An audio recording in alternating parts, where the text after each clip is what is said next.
Alors, l'Azerbaïdjan dans la sauce, le pays en lui-même, pas le circuit du coup, accusé de nettoyage ethnique par le gouvernement arménien. Oh là là, qu'est-ce qui se passe là? Le conflit entre l'Arménie et l'Azerbaïdjan dure depuis 88, avec une série de guerres, de périodes de conflits de faible intensité. La région du Haut-Karabakh est internationalement reconnue comme faisant partie de l'Azerbaïdjan, bien qu'une partie du territoire soit contrôlée par la république sécessionniste d'Artsakh. Ces dernières années, la population arménienne est expulsée de la zone contrôlée par l'Azerbaïdjan.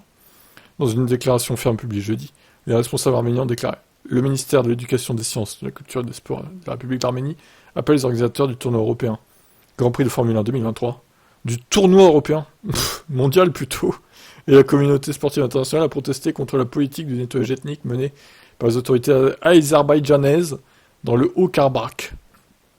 Lewis, il va s'en charger avec un t-shirt. Il va dénoncer tout ça, vous inquiétez pas. Bon, il n'y a plus Vettel pour dénoncer du coup, mais bon. Le ministère attire l'attention de la communauté sportive sur le fait que depuis le 12 décembre 2022, la République d'Azerbaïdjan a illégalement bloqué le corridor de Lachin à la seule route reliant le Haut-Karabakh à l'Arménie et au reste du monde, créant ainsi une crise humanitaire permanente. Le 22 février 2023, la Cour internationale de justice des Nations Unies a donné satisfaction à l'Arménie, obligeant l'Azerbaïdjan à ouvrir immédiatement le corridor de Lachin. À ce jour, non seulement l'Azerbaïdjan ne s'est pas conformé à la décision de la Cour, mais il a également interrompu l'approvisionnement en gaz et en électricité. Le 23 avril, les autorités azerbaïdjanaises ont mis en place un point de contrôle illégal sur le corridor humanitaire reliant le Haut-Karabakh à l'Arménie, prenant en otage 120 000 résidents arméniens. Wow. Avec cette politique, les autorités azerbaïdjanaises tentent de nettoyer ethniquement la population arménienne du Haut-Karabakh et la forcer à quitter sa terre natale.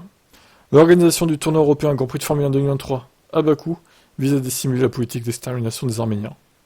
Nous appelons les organisateurs et les participants du Grand Prix de Formule 1 2023 à ne pas participer à la dissimulation de la politique du nettoyage ethnique. Ok, bon, oui. Que dire d'autre? Voilà, c'est encore une fois de la politique qui se mélange au sport. Ah, c'est moche, hein, j'avoue, ce qui est décrit là, c'est très moche. Après, voilà. Malheureusement, la F1 s'en fout de tout ça, s'en fout de la politique, et c'est pas pour ça qu'ils vont arrêter d'aller en Azerbaïdjan, en fait. Alors, peut-être que les pilotes vont porter un t-shirt, ou une casquette, ou je sais pas quoi. Cependant, la FIA les interdit de le faire, donc je sais pas comment ils vont réagir. Je vous laisse commenter.